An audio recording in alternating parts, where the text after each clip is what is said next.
Assalamualaikum warahmatullahi wabarakatuh. Berjumpa kembali di channel Ardiko Ramos. Informasi terbaru kali ini untuk sahabat-sahabat tahap kedua untuk P3K tahun 2024. Informasi ini langsung diklarifikasi oleh Menpan RB Rini Widiantini. Berikut untuk ulasan lengkapnya. Info P3K tahap 2 dari Menpan RB. Pendaftaran P3K tahap 2024 tahap 2 akan segera dibuka. Menpan RB Rini memastikan komitmen pemerintah untuk menuntaskan masalah honorer, yaitu terkait dengan penyelesaian masalah honorer hingga akhir tahun ini menjadi salah satu prioritas kami, kata Menpan RB Rini Widiantini hari Rabu kemarin.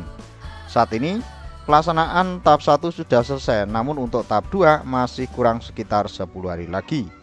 Selanjutnya untuk honorer K2 sesuai pangkalan data database BKN serta tenaga non-ASN yang terdata dalam database BKN tahun 2022 sudah diberi kesempatan di tahap 1. Namun rencana pemerintah ini juga akan berlanjut di P3K tahap kedua, yaitu diperuntukkan bagi pelamar tenaga non-ASN yang aktif bekerja di instansi pemerintah minimal 2 tahun masa pengabdian.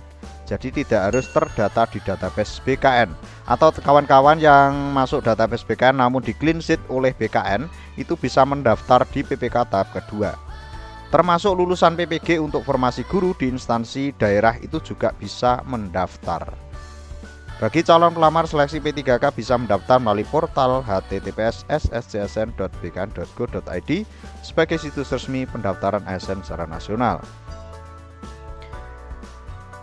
Bagi calon pelamar P3K tahap 2 tahun 2024 yang diinginkan ataupun yang menjadi kebingungan adalah formasinya ya sahabat-sahabat. Formasinya apakah masih bagian atau tidak. Terkait dengan ini, pemerintah juga sudah menetapkan formasi sekitar 1.031.554 dari total 1.280 formasi CSN 2024 data per 22 Agustus 2024. Menpan RB ini juga mengimbau agar honorer atau tenaga non-ASN yang menyiapkan diri karena seleksi P3K menggunakan sistem CAT. Dari alokasi formasi ini bahwasanya untuk tahap 2 pasti akan kebagian formasi karena sudah dialokasikan berbeda-beda antara tahap 1 dengan tahap kedua. Dalam seleksi tahun ini atau tahun 2024 ini tidak ada nilai ambang batas, tetapi pelamar akan dinyatakan lulus jika berperingkat terbaik dalam satu formasi tersebut. Untuk diketahui dalam seleksi P3K hanya dapat 2 tahap atau hanya 2 tahapan, yaitu administrasi dan kompetensi. Untuk seleksi kompetensi meliputi manajerial, teknis, sosiokultural, dan wawancara. Semuanya dilakukan berbasis CAT.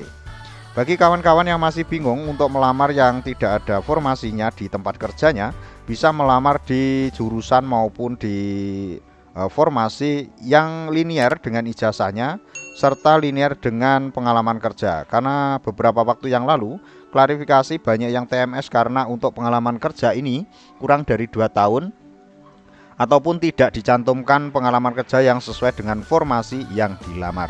Mudah-mudahan informasi ini bisa bermanfaat ya sahabat-sahabat. Udah kurang biasa maaf, wallahul muwaffiq. Wassalamualaikum warahmatullahi wabarakatuh.